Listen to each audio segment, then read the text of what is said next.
Hey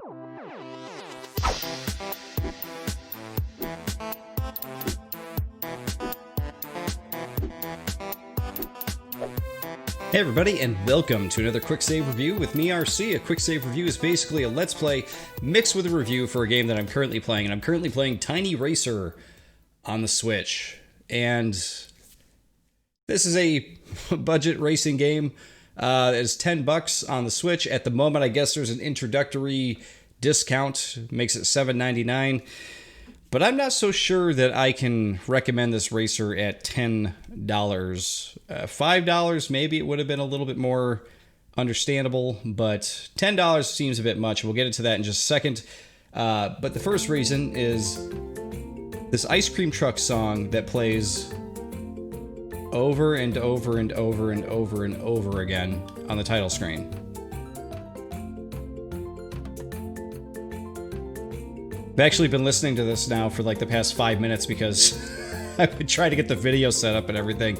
And my God, is it terrible. Okay. So basically in this game, you have the option of playing tournament, arcade, time trial. We're just going to jump into arcade so you guys can see the game. You do have different cars to pick from, which is pretty sweet. You have all kinds of options. You know, you can play as a cop car, Jeep, whatever. Let's play as the Jeep. I haven't played as the Jeep yet. By the way, when you're picking a car, you can only pick the type of car. You cannot pick the color. The game will just randomly give you a color once you get into the game. You do have a bunch of different tracks to pick from. In the beginning, you only have 2. You have to play through the tournaments to unlock more tracks. We do have some more tracks here, I believe. Let's see. A couple of these are new that I haven't played. I don't think I've played Color Hills yet. But let's start with one of the first ones here. The very first one is Forest Jumper. Let's check it out. Let's hit play.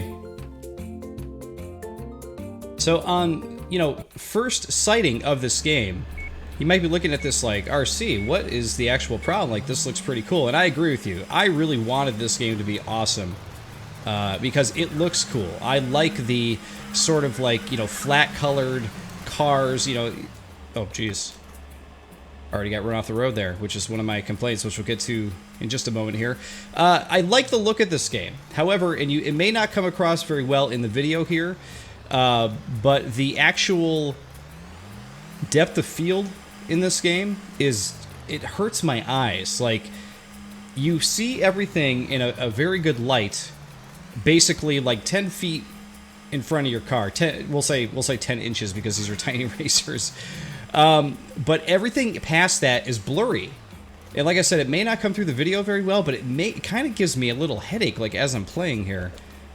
You basically drive around. You have the ability to hit the top trigger button to reset yourself if you get stuck. It is completely up to you to reset your car unless you go off a cliff or something like that. The other thing I'm not the biggest fan of in this game is its sound design. There is music on the stage. You wouldn't be able to tell because it's so quiet. Every car has the exact same, or it may not be the same, but it's a pitch variation. Oh my God, I'm going the complete wrong way here. There we go, it resetted me on its own, actually. Every engine just seems to be a pitch variation of the same engine sound. And it revs up, and there's not much variation to the engine at all. Every computer character is just named Player 2, Player 4, Player 8. They didn't give any of the players like fun names or anything like that, which kind of sucks. And this game is yet again in that budget category of, if they would have spent another 6 months on this game and worked with it a bit more, it could have been something really special. If this game were $5, it would be more of a recommendation for me, I think. But at $10, it seems a bit steep, considering the games that you can get for like $5 more at $15, or even some of the games that are free-to-play games now. Let's pick a different car here. Let's jump over to, let's try this Color Hills one. But yeah, the depth of field thing just ruins the game for me. Absolutely ruins the game for me. It makes everything in the front blurry because, when you're playing a racing game, the whole point of playing the racing game is knowing where you're going. You're watching in front of your car to see, okay, where's the turn that's coming up, and you're kind of like squinting to see, am I making out exactly what I need to see here? The car physics are very simple. There's no drifting. There's no, tight corner. I mean, there are tight corners, but there's no tight corner drifting where you have to like master the movement of your car or anything like that, which is like really big for racing with, you know, race fans and myself. You're basically just moving the car on, it turns on a dime, and you just are hoping you don't crash into anything. The whole crux of winning a race is if I can make it into first place in the first 10 seconds or whatever, I can hold it as long as I don't crash. But if you crash, you're probably going to get passed up by 3 or 4 cars, and you will not be able to catch up. There's no power-ups. For an arcade racer, there's no Mario Kart power-ups to make this fun for kids. Basically, what you see here is what you get. This is the whole game, and when you're out in front here, you could see that there's no way they're going to catch up to you either. We're on the third see right there. I'm actually surprised no one caught up to me, but I'm pretty sure they're right on my tail now. On top of that, there's no race map. It doesn't show you the track in the bottom left or right corner to show you where racers are at, where you're at in regards to the track, which I think is a kind of a big issue, in my opinion. I like kind of seeing the track. The sound design, again, terrible.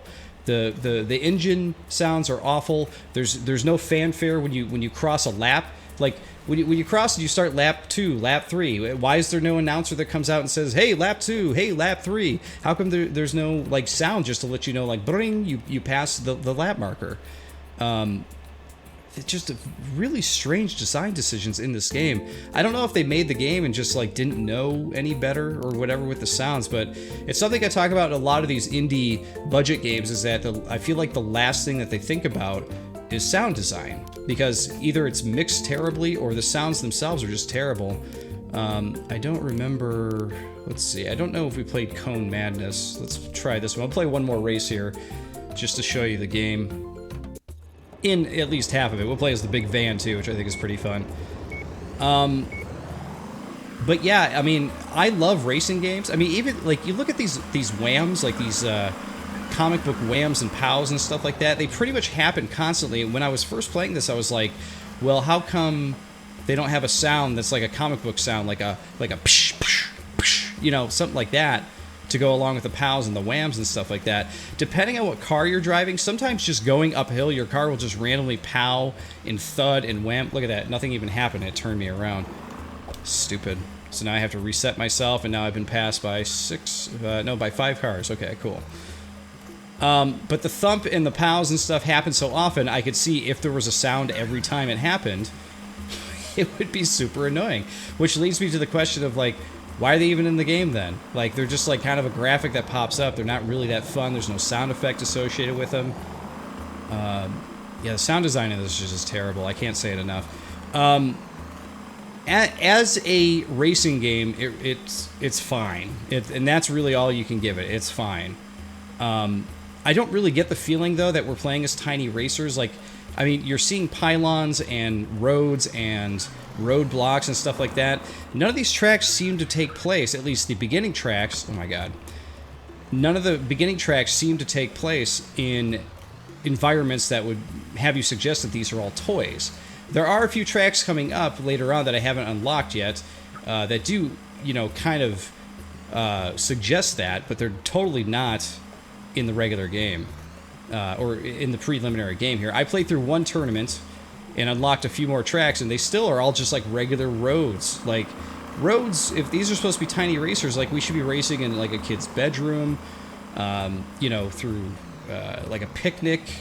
Oh no, look, I'm stuck there. Stupid.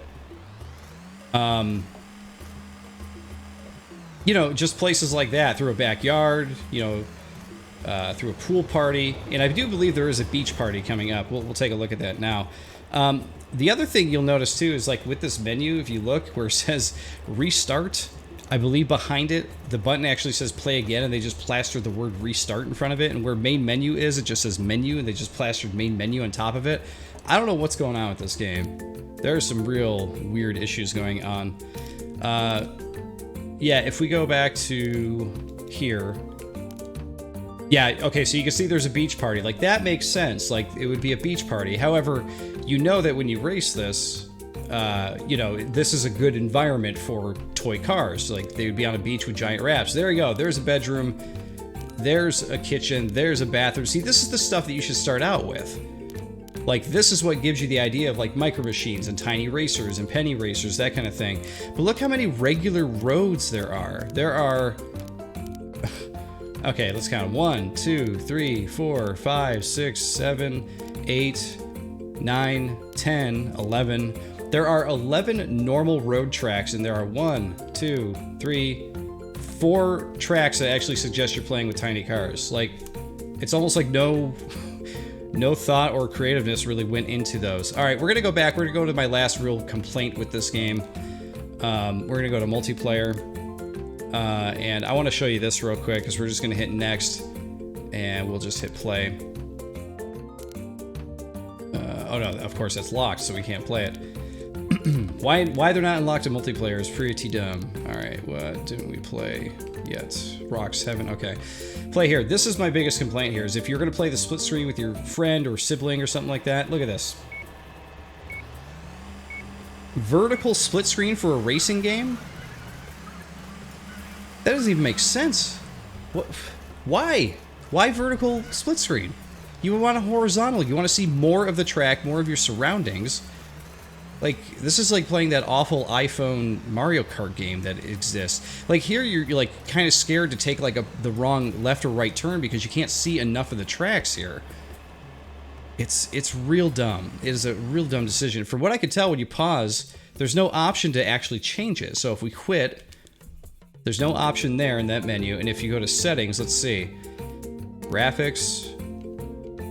Nope, it tells you the current screen resolution. Oh yeah, this is another thing. There is a quality level in this where you can pick battery saver if you're playing portable, and then there's high and ultra, but all high and ultra do is like, they offer more graphics on screen for you, but it increases the depth of field, so it makes it even more nauseating.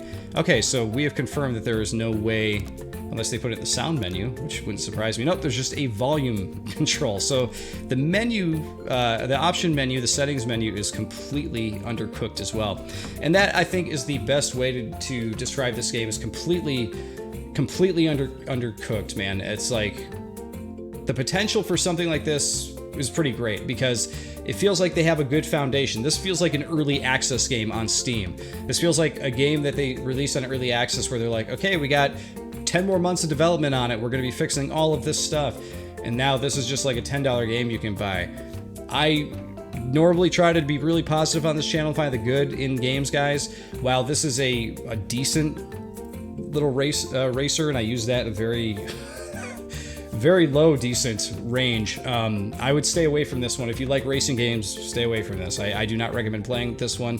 I would save your money and buy a good racing game. I know that Mario Kart is quite a bit more expensive than $10, but the amount of fun you're going to get out of playing Mario Kart versus this is like tenfold. So yeah, I would say stay away from this one, guys. Anyway, I want to say thank you for watching, and of course, I'll see you all next time.